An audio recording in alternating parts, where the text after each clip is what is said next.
ছাত্র জনতার আন্দোলনে আহত ও নিহতদের স্মরণে বিকেলে শহীদ মার্চ কর্মসূচি পালন করবে বৈষম্য বিরোধী ছাত্র আন্দোলন। এরই মধ্যে ঢাকা বিশ্ববিদ্যালয়ে রাজু ভাস্কর্যের সামনে জড়ো হতে শুরু করেছেন শিক্ষার্থীরা। এই মুহূর্তে ঢাকা বিশ্ববিদ্যালয় এলাকায় আছেন সহকর্মী রাশেদ বাপ্পি ও আল কাসির। আমরা সরাসরি যাচ্ছি তাদের কাছে। ছাত্র জনতার গণ অভ্যুত্থানে আওয়ামী লীগ সরকার পতনের 1 মাস পূর্তি আজ 5 সেপ্টেম্বর। আজ আর গণ অভ্যুত্থানের যে ঘটনা সেটি 5 আগস্ট। তবে 5 সেপ্টেম্বর বা 5 আগস্টের মধ্যে খুব একটা পার্থক্য কিন্তু আমরা দেখছি না, কেননা 5 আগস্টও কিন্তু এক পশলা বৃষ্টি হয়েছিল রাজধানীর বুকে। ঠিক আজ সেপ্টেম্বর 1 মাস পেরিয়ে আজও আমরা দেখতে পাচ্ছি বৃষ্টি হয়েছে। এখন যদিও বৃষ্টি নেই, পাশাপাশি মানুষের মধ্যে যে আবেগ এবং ভালোবাসা তারও আমরা কোনো কমতি দেখতে পাচ্ছি না। আর হাতে অল্প কিছু সময় আছে, বিকেল 3টার দিকে শুরু হবে শহীদ মার্চ। আমরা ঠিক রাজু ভাস্কর্যে রয়েছি। সারা দেশেই এই একই কর্মসূচি চলবে, তবে কেন্দ্রীয়ভাবে ঢাকা বিশ্ববিদ্যালয়ের রাজু ভাস্কর্যের সামনে থেকে এই কর্মসূচি শুরু হওয়ার কথা রয়েছে বিকেল 3টায়। আমার সঙ্গে আছেন সহকর্মী আল কাসির। কাসির, এখনও তো হাতে বেশ কিছু সময় রয়েছে, কিন্তু তারপরও দেখতে পাচ্ছি এরই মধ্যে রাজু ভাস্কর্যে বিভিন্ন শ্রেণী পেশার মানুষ, বিশেষ করে শিক্ষার্থীরা জড়ো হয়ে গিয়েছেন। কি মনে হচ্ছে আজকের যে কর্মসূচিটি সেটি কিন্তু অনেকটা লম্বা পথ পরিক্রমা করে আবার শহীদ মিনারে গিয়ে শেষ হবে? কেমন মানুষ উপস্থিতি হতে পারে? এখন পর্যন্ত যেটা মনে হচ্ছে উপস্থিতি খুব ভালো হবে। আমি আপনার সাথে একটু যোগ করে বলি, আমরা যখন লাইভের প্রস্তুতি নিচ্ছিলাম তখনই কিন্তু ঢাকা পলিটেকনিক থেকে একটা বিশাল লম্বা মিছিল এই রাজু ভাস্কর্যে এসেছে, এবং তারা এসেছে 5 আগস্টে যারা শহীদ হয়েছেন বা ছাত্র জনতার আন্দোলনে যারা শহীদ হয়েছেন তাদের প্রতি শ্রদ্ধা জানাতে, এবং সেই আন্দোলনকে সমর্থন দিয়ে কিন্তু তারা আজকে এখানে এসেছেন।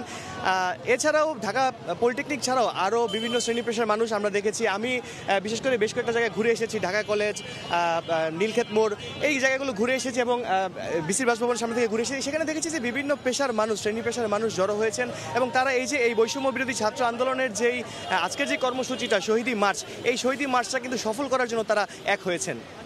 5 আগস্ট সাধারণ মানুষ একটি দাবি নিয়ে রাস্তায় নেমেছিলেন, সেটি হচ্ছে স্বৈরাচারী সরকারের পতন। আর আজকে 1 মাস পূর্ণ হয়ে গেল সরকার পতন, আওয়ামী লীগ সরকার পতনের।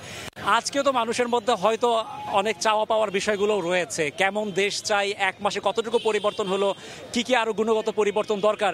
আমরা কিন্তু বলছি, সাধারণ জনতা বলছে দেশ সংস্কার, অর্থাৎ সেই বিষয়গুলো তো এর মধ্যে মানুষের কাছ থেকে আপনি কিছুটা হয়তো শুনেছেন। একদম।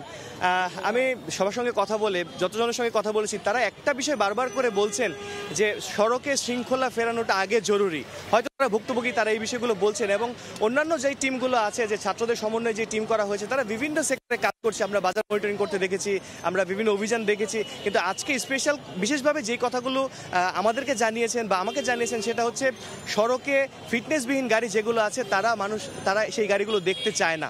পাশাপাশি ঘুষ, দুর্নীতি মুক্ত, শোষণ বৈষম্য মুক্ত একটি বাংলাদেশ গড়ার প্রতিজ্ঞা সাধারণ মানুষের আছে। পাশাপাশি বিষয়, শহীদ মার্চের পেছনে আরেকটি বিষয়, গতকালকে এই কর্মসূচিটি ঘোষণা করা হয় ঢাকা বিশ্ববিদ্যালয়ের টিসি থেকে, এবং সেই কর্মসূচি ঘোষণা করার সময় কিন্তু সমন্বয়ক সার্জিস আলম তিনি বলেছিলেন যে যেসব ভাইরা নিহত হয়েছেন, শহীদ অঙ্গহানি ঘটে, তাদের প্রতিও কিন্তু আজকে সম্মান প্রদর্শন করা হচ্ছে।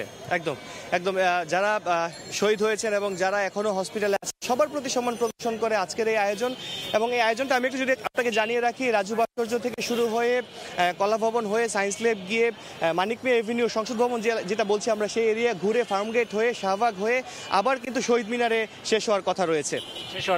দীর্ঘ একটি পথ পরিক্রমা আজকের এই শহীদ মার্চে ঘটবে। এবং আপনি যেমনটা বলছিলেন, রাজু ভাস্কর্য, সেখান থেকে নীলক্ষেত, তারপরে সায়েন্স ল্যাব, কলাবাগান, সংসদ ভবন, ফার্মগেট, কারওয়ান বাজার, শাহবাগ, আবার রাজু ভাস্কর্য হয়ে শহীদ মিনার। এবং এখানে তো দীর্ঘ একটি সময় লেগে যাবে। আর মনে করা হচ্ছে এখন পর্যন্ত বিপুল সংখ্যক মানুষের উপস্থিতি ঘটবে। আমরা যদি 5 আগস্টের দিকে ফিরে তাকাই, এত সংখ্যক মানুষ হবে, পুরো রাজধানীতে কানায় কানায় ভরে যাবে মানুষ, সেটিও কিন্তু আসলে আমাদের কিন্তু প্রত্যাশার বাইরেই ছিল।